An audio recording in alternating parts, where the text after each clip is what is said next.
In today's video, I am going to teach you how to set up automation in Brevo. To begin, make sure you are logged into your Brevo account and you are on the main dashboard.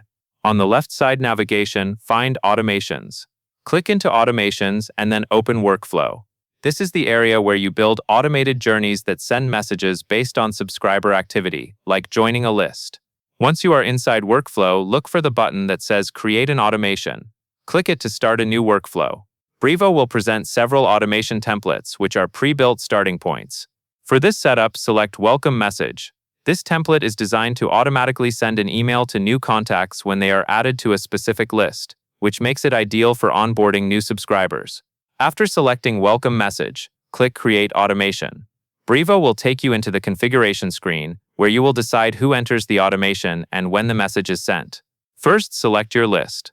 This is important because the workflow will trigger based on contacts being added to that list. Choose the list that matches the audience you want to welcome, and confirm it is the correct one before moving on. Next, set your time delay. The delay controls how long Brevo waits before sending the welcome email after someone joins the list. A short delay can help confirm the subscription feels immediate, while a longer delay can give you time to space out communications.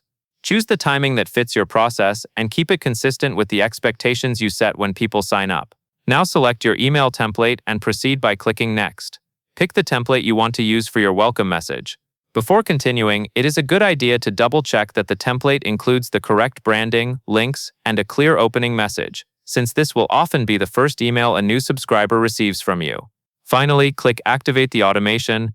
Activation turns the workflow live, meaning new contacts added to the selected list will begin flowing through the welcome sequence according to the delay you set.